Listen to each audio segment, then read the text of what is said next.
In the fall of 2021, there was a really great song that came on my Spotify weekly playlist. If you're not sure what that is, it's basically just a playlist that refreshes every week of songs Spotify thinks you would like. I listened to it repeatedly for about 2 weeks while I was doing schoolwork, exercising, or just hanging out. The song was titled Brother, Father, Mother, Sister, and it's still one of my favorite songs actually. In early 2022, I decided to listen to the rest of the album it appeared on. It was a compilation album of Tim Maia's titled World Psychedelic Classics, Nobody Can Live Forever. While you may not have heard of Tim Maia, you should. He lived an eventful life full of music and experiences, even exploring a cult for a couple of years before giving it up. He pioneered the genre of sambalanco, also known as samba rock, samba soul, or samba funk depending on the song. It was a mixture of the samba that was popular in Brazil at the time, the roots of rock and roll that Tim grew up listening to in the 50s, the soul he had picked up in New York in the late 60s, and the funk that would be popularized in the 70s. For establishing the unique sound, he is rightfully recognized as an icon of Brazilian music. Today, I want to share his story with you. Tim Maia wasn't always Tim Maia. He was born Sebastião Rodrigues Maia in 1942.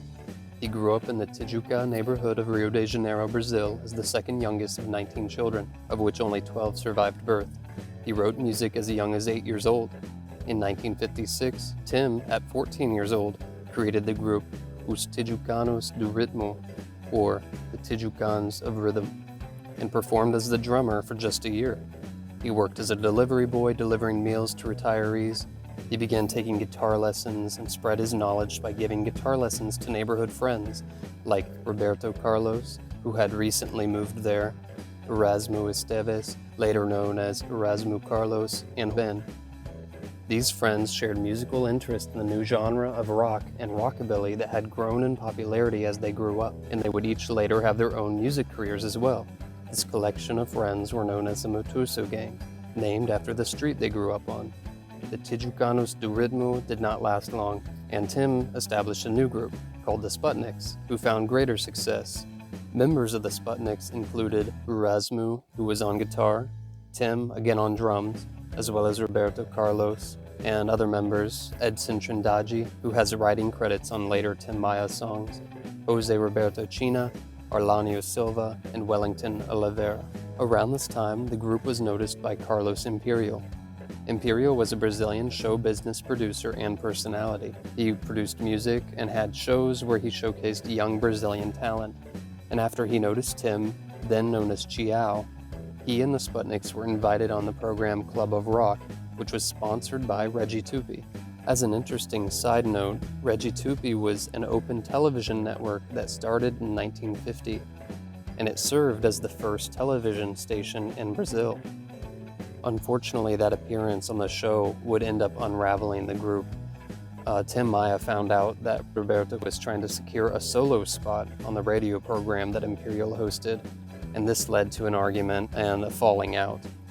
While it may seem like a bad ending for the Sputniks, it worked out for the most of them.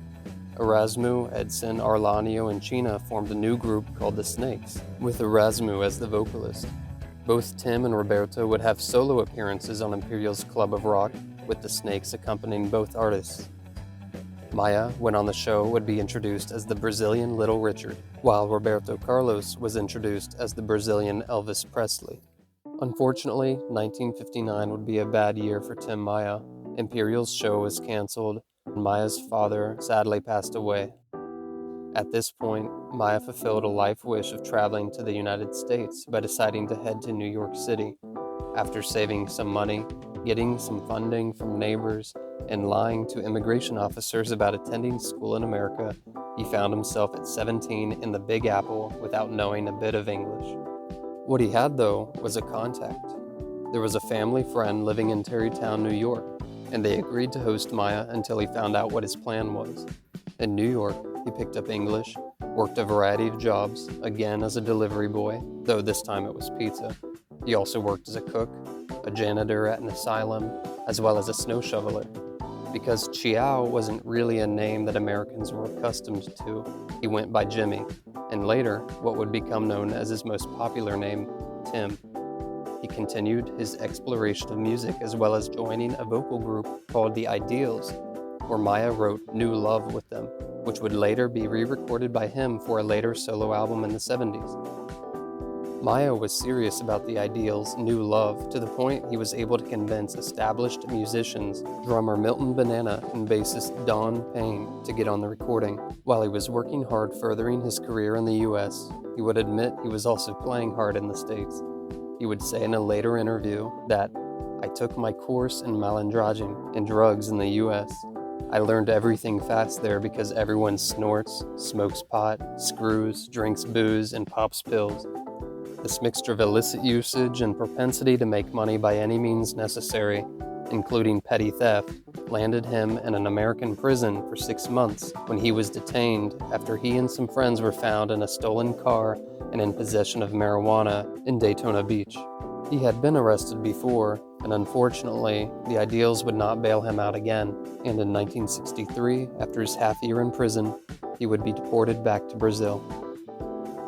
By the time he was making his way back to Brazil, his friends from before were already making their own careers for themselves as part of the Jovem Guarda, or Young Guard phase of Brazilian pop music. Because of this, Tim didn't return to Rio de Janeiro, he headed to Sao Paulo.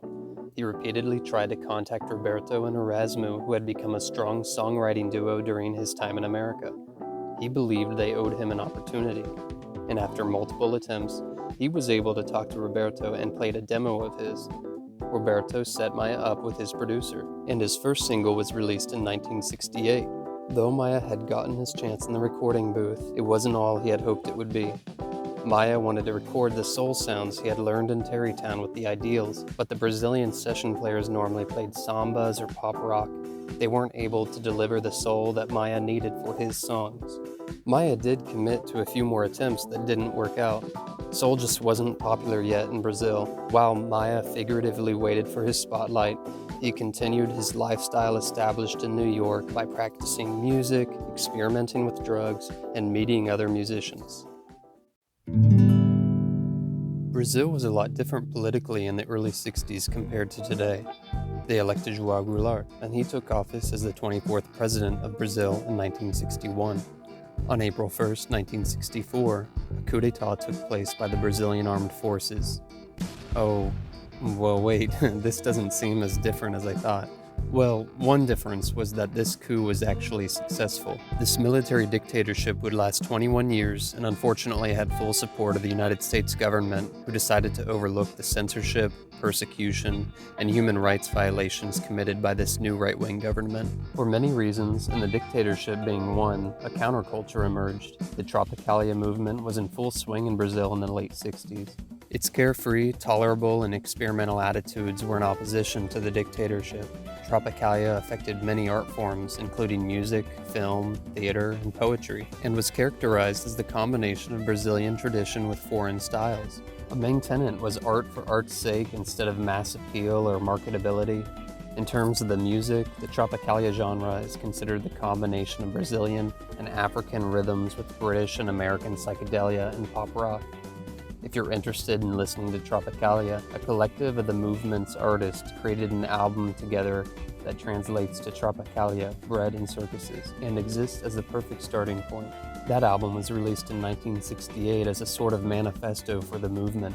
Artists involved included Gilberto Gil, Caetano Veloso, Tom Zé, the band Os Montantes, Gal Costa, and Nara Leal. Because of their opposition to the dictatorship, Caetano Veloso and Gilberto Gil were arrested and imprisoned for 2 months. They would be released and exiled until they were permitted to return to Brazil and continue their careers in 1972. Remember when I said that Tim Maia's singles weren't performing well due to the lack of soul in the recording booth? Well, his issue began to resolve itself when he was introduced to Os Montantes, a band of the Tropicalia movement. Sergio Dias, a founding member of the group, would say, Tim had just arrived from America, so when he started to sing, we were so much into the Four Tops and all those guys, and we knew all the backing vocals. So every time he would sing, we did the backing vocals. So when we went to Polygram, we introduced him. The time had finally come. Tim's successes would start building. Roberto Carlos recorded Maia's Now Vou Ficar on his 1969 album, giving him royalties and exposure. Tim recorded a third single with proper backing, and then Maia impressed producer Nelson Motta and scored a duet with one of the country's most popular singers, Elis Regina. The song These Are the Songs gave Maia and his new style great exposure to the Brazilian public. That producer, Nelson Motta, would go on to be a great friend of Maia's and would write a biography of Maia's life. The 70s would be Tim Maia's decade. He signed with Polydor, and in 1970, Maia released his first self-titled record, Tim Maia. I say first self-titled record because he would go on to release 3 records after the first one that were all self-titled. On Spotify, his first 4 records are listed as Tim Maia 1970, Tim Maia 1971, Tim Maia 1972, and of course, Tim Maia 1973. His self-titled streak was only interrupted when he discovered a book in his friend's house. The book was titled Universo Desencanto, translating to Universe and Disenchantment.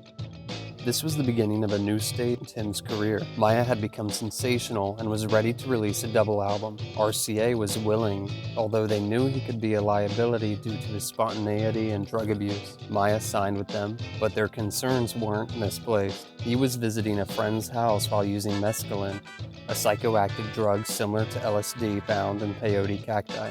While the friend was in the shower, he began looking over a book that he had found. Maia was engrossed.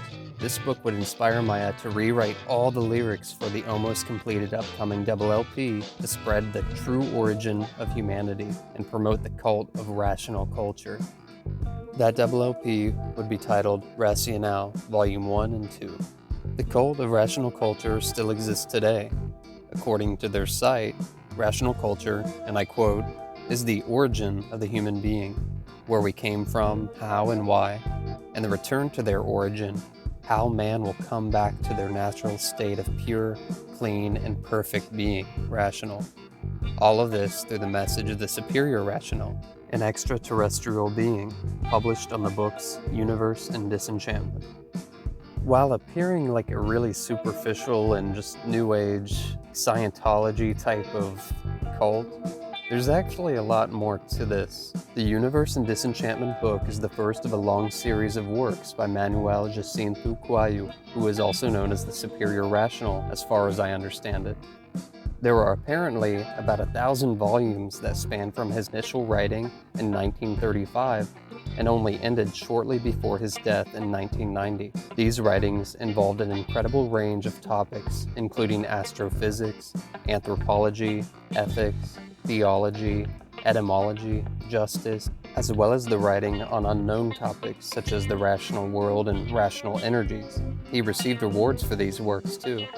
While Manuel Coelho spent his whole life writing these works, Tim Maia spent a little less time with the cult, as he would only stay with them for about a year.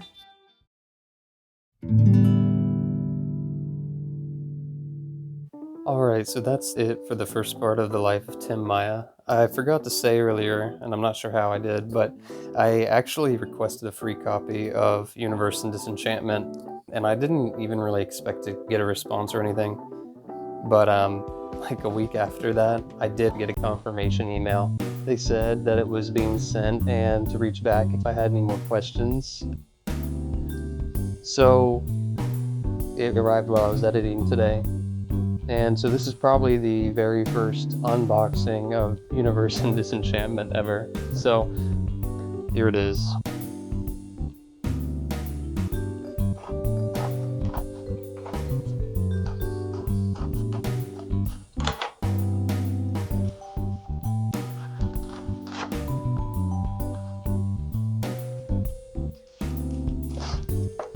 Just like on the website, that's awesome.